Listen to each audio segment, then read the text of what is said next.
Good morning, good evening, or good night. Again, I want to say welcome to this another Bible study, and I'm happy that we're continuing and currently now in the chapter of 18, the book of Genesis. Genesis chapter 18. And of course, we're continuing with the story of Abraham. It says here, and the Lord appeared unto him in the plains of Mamre, and he sat in the tent door in the heat of the day. And he lifted up his eyes and looked, and lo, 3 men stood by him. And when he saw them, he ran to meet them from the tent door and bowed himself towards the ground and said, My Lord, if now I have found favor in thy sight, pass not away, I pray thee, from thy servant. Let a little water, I pray you, be fetched, and wash your feet, and rest yourselves under the tree. And I will fetch a morsel of bread, and comfort he your hearts.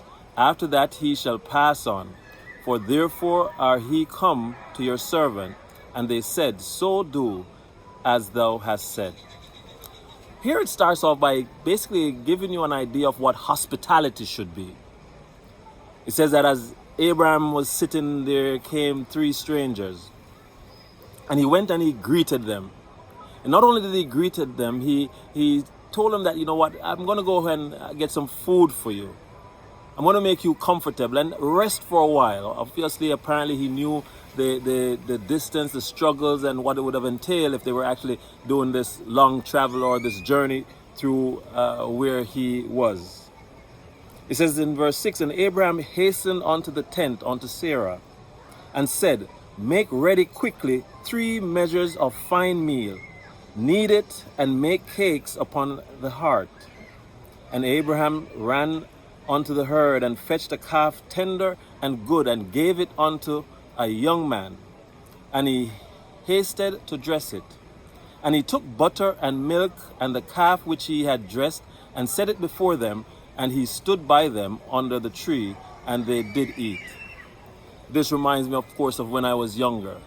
You know, for those who were from the islands, and lived in the town and had to visit the country, you can remember that when you went and reached whatever the destination, how happy the folks were to greet you, and they always had food to give. If they had nothing else, they would send and pick whatever they had to. They would prepare a meal. I remember going to the country as a child sometimes, and it seemed like the grandmom and the aunts or whoever was there would not leave the kitchen. They made you feel well, and if you had to visit a number of places, by the time you were at the last one, you could barely finish what was given. But just to show appreciation, of course, you ate everything. This was the kind of greeting it seems like Abraham did to the strangers. It says, And they said unto him, Where is Sarah thy wife? And he said, Behold, in the tent. And he said, I will certainly return unto thee according to the time of life. And lo, Sarah thy wife shall have a son. And Sarah heard it in the tent door, which was behind him. Now Abraham and Sarah were old and well stricken in age. And it ceased to be with Sarah after the manner of woman. It's kind of saying here that, Sarah basically had, reached menopause. Therefore Sarah laughed within herself, saying, After I am waxed old, shall I have pleasure, my Lord being old also?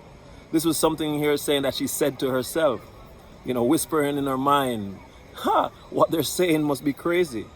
How is that possible? I'm old. And the Lord said unto Abraham, Wherefore did Sarah laugh, saying, Shall I of a surety bear a child, which am old? Is anything too hard for the Lord? At the time appointed I will return unto thee according to the time of the life, and Sarah shall have a son.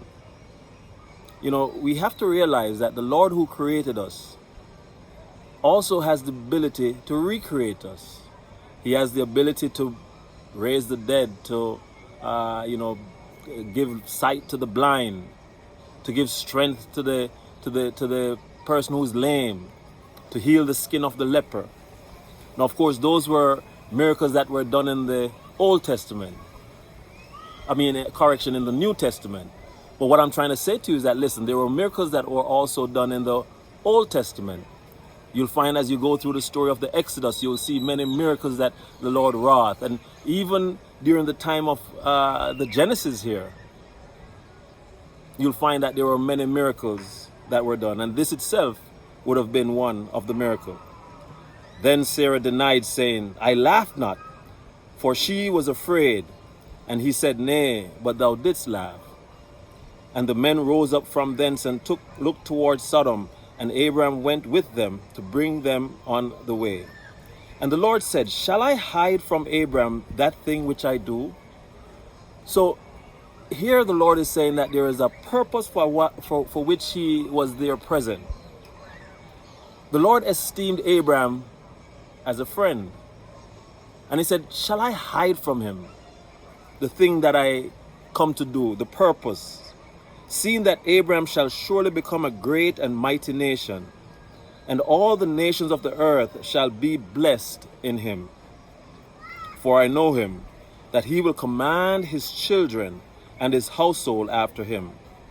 And they shall keep the way of the Lord to do justice and judgment, that the Lord may bring upon Abraham that which he hath spoken of him.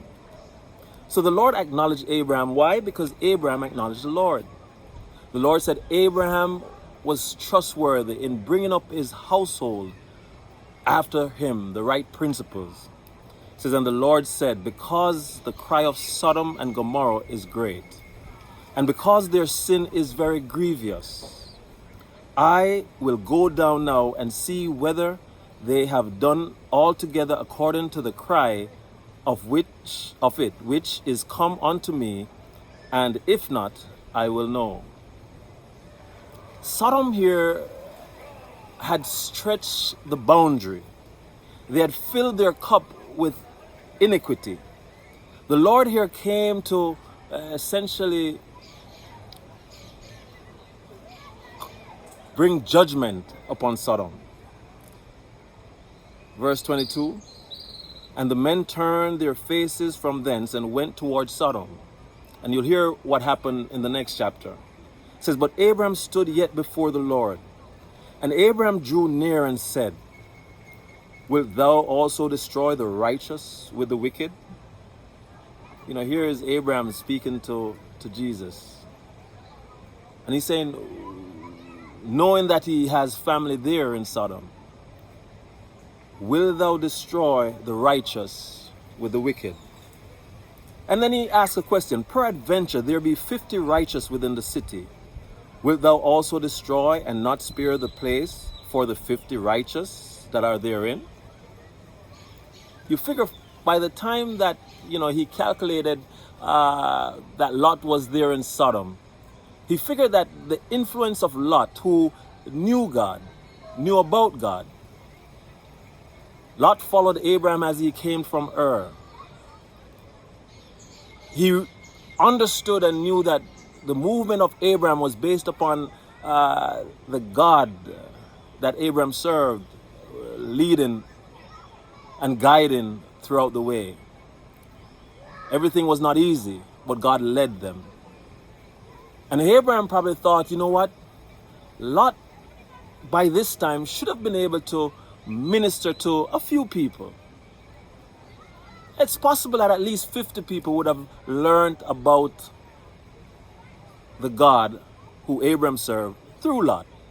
As a matter of fact, if you think about it, Lot had people who were workers for him. Lot had family himself, and you figure the family would have also been extended. His daughters would have married and they could have had other children. And so 50 was not altogether something that was way out.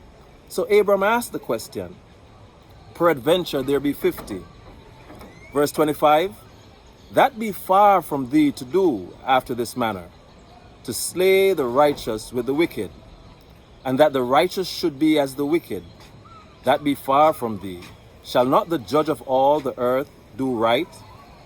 And the Lord said, if I find in Sodom 50 righteous within the city, Then I will spare all the place for their sakes.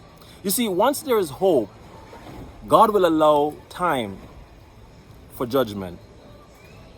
When it comes to a point where there's no one seeking or desiring him, then there's no reason to extend time. So you figure if there's 50, there's always the possibility of some missionary endeavor from that 50 to spread the good news. It says, and Abraham answered and said, Behold now, I have taken upon me to speak unto the Lord, which am but dust and ashes. Peradventure there shall lack 5 of the 50. Wilt thou destroy all the city for lack of 5?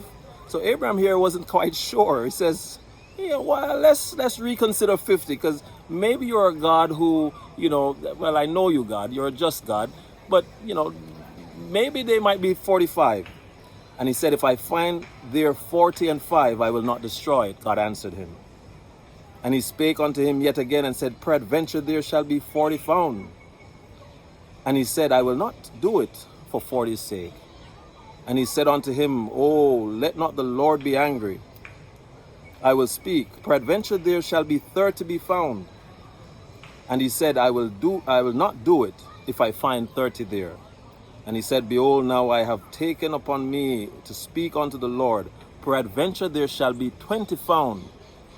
And he said, I will not destroy it for 20's sake.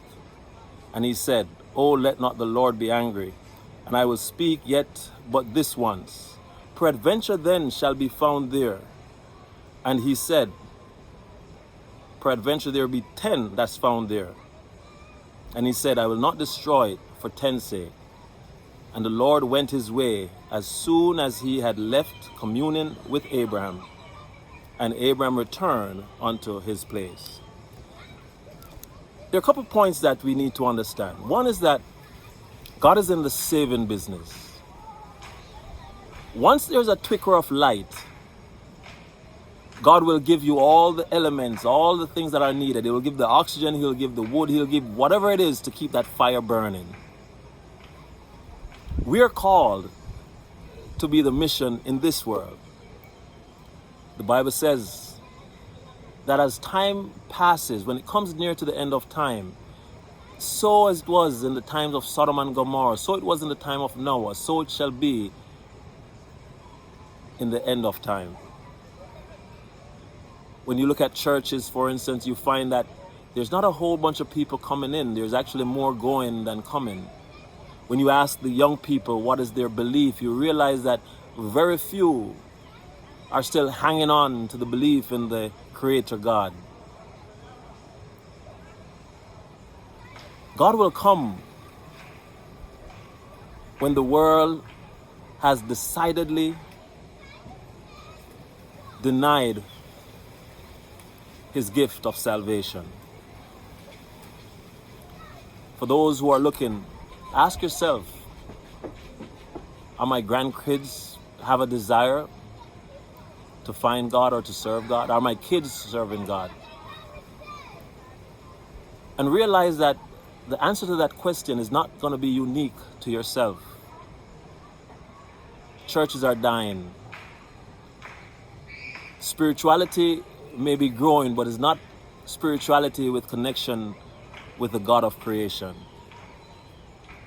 There's the worship of the dead, the living dead, the night of the dead. You look at all the television shows and the different movies. You find that the love of God has waxed cold. And so it is God asked or told Abraham the purpose for which he came. He said the activities of Sodom had reached to his ear and he had came to check it out. Abraham then saying, what if there's 50? What if there's 45? What if there's 40? What if there's 30? What if there's 10? God is not a person who has ever been moved by numbers. He's moved by faithfulness. You read the story of Noah again. It says, but one man found grace in the eyes of the Lord. Join me next time as we continue with the story of Sodom and Gomorrah. Thanks for being here.